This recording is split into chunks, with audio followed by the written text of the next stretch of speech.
ദുബായിയുടെ ആകാശത്തിലൂടെ ഒരു പെൺകുട്ടി ഊഞ്ഞാലിൽ ആടി പറന്നു പോകുന്ന വീഡിയോ മിക്ക ആളുകളും കണ്ടിരിക്കും.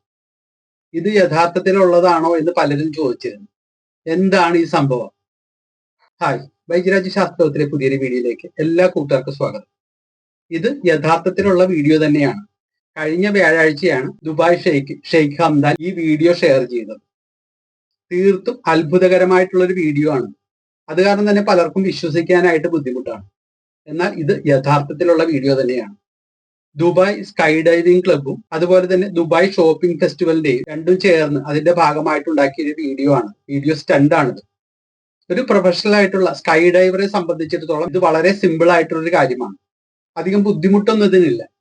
എന്നാൽ ഈ വീഡിയോ കാണുമ്പോൾ ആരും ഒന്നും ഞെട്ടും. കാരണം എങ്ങനെയാണ് ഈ ഊഞ്ഞാലിലാടി പറന്നു പോകുന്നത് എന്ന് പലർക്കും തോന്നും.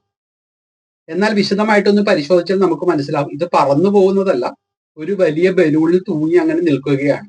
ഈ ബലൂണും അതുപോലെ തന്നെ മറ്റൊരു പാരാഗ്ലൈഡറും ഉണ്ട്. അതാണെങ്കിൽ വളരെ സ്ലോവിലാണ് പോകുന്നത്. ഏകദേശം 300 മീറ്റർ ഉയരത്തിൽ, അതായത് ബുർജ് ഖലീഫയുടെ പകുതി ഉയരത്തേക്കാൾ താഴെ വളരെ സ്ലോവിൽ അങ്ങനെ പോവുകയാണ്. അതിൽ തൂങ്ങിയാണ് ഈ പെൺകുട്ടി നിൽക്കുന്നത്. അവരുടെ കൈവശമാണെന്നുണ്ടെങ്കിൽ പാരച്യൂട്ടുമുണ്ട്. ഈ പ്രകടനത്തിന് ശേഷം അവർ താഴേക്ക് ചാടി കൈറ്റ് ബീച്ചിൽ വളരെ സേഫ് ആയിട്ട് ലാൻഡ് ചെയ്യുകയാണ്.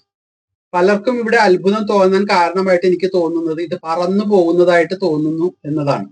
യഥാർത്ഥത്തിൽ ഇവർ ഊഞ്ഞാലിൽ തൂങ്ങി അങ്ങനെ നിൽക്കുകയാണ്. അതിന് ചുറ്റും ഡ്രോണോ മറ്റു ചെറിയ വിമാനമോ പറന്നിട്ടാണ് ഈ വീഡിയോ ഷൂട്ട് ചെയ്യുന്നത്. അത് കാരണമാണ് ഇത് പറന്നു പോകുന്നതായിട്ടൊരു ഫീലിംഗ് നമുക്ക് കിട്ടുന്നത്. എന്നാൽ ഒരു സ്കൈ ഡൈവറുടെ ആംഗിളിൽ നിന്ന് നോക്കിയാൽ ഇത് വളരെ സ്വാഭാവികമായിട്ട് വളരെ സിമ്പിൾ ആയിട്ടൊരു കാര്യമാണ്. അത് ആ പെൺകുട്ടിയുടെ മുഖത്ത് നോക്കിയാലും കാണാം. വളരെ കൂളായിട്ട് ചിരിച്ചാണ്, അത് വളരെ ലൂസായിട്ടുള്ള ഡ്രസ്സ് എല്ലാം ഇട്ടാണ് നിൽക്കുന്നത്. പിന്നെ ഇവിടെ അതിശയം എന്താണ് എന്ന് ചോദിച്ചാൽ ഇവർ 6 മണിക്കൂറാണ് ഇതിൽ ചെലവഴിച്ചത് ഈ വീഡിയോയ്ക്ക് വേണ്ടി. ഇവർ മാത്രമല്ല, ഇവരുടെ കൂട്ടാളികളുമുണ്ട്. കടലിന്റെ ഭാഗത്തേക്ക് ഏകദേശം 8 കിലോമീറ്റർ, അതുപോലെ തന്നെ ഈ തീരപ്രദേശത്ത് കൂടി ഏകദേശം 14 കിലോമീറ്റർ ആണ് 6 മണിക്കൂർ കൊണ്ട് ഇവർ സഞ്ചരിച്ചിട്ട്, അതും ആളുകൾക്ക് കാണാവുന്ന രീതിയിൽ വളരെ 300 മീറ്റർ ഉയരത്തിലൂടെ സഞ്ചരിച്ചുകൊണ്ടിരുന്നത്. പിന്നെ പ്രത്യേകം അഭിനന്ദിക്കേണ്ടത് ദുബായിലെ ഭരണാധികാരികളെയുമാണ്. കാരണം അവരാണ് ഇവർക്ക് വേണ്ട പ്രോത്സാഹനം നൽകുകയും ഇതുപോലുള്ള വീഡിയോ ഷെയർ ചെയ്യുകയും ചെയ്യുന്നത്. അപ്പോൾ അവർക്ക് ഇരിക്കട്ടെ ഒരു ബിഗ് സല്യൂട്ട്. അതുപോലെ തന്നെ ഇതിന്റെ ടീം വർക്കിലും. Thanks for watching. ശാസ്ത്രലോകത്തിന് വേണ്ടി വൈദ്യരാജ്.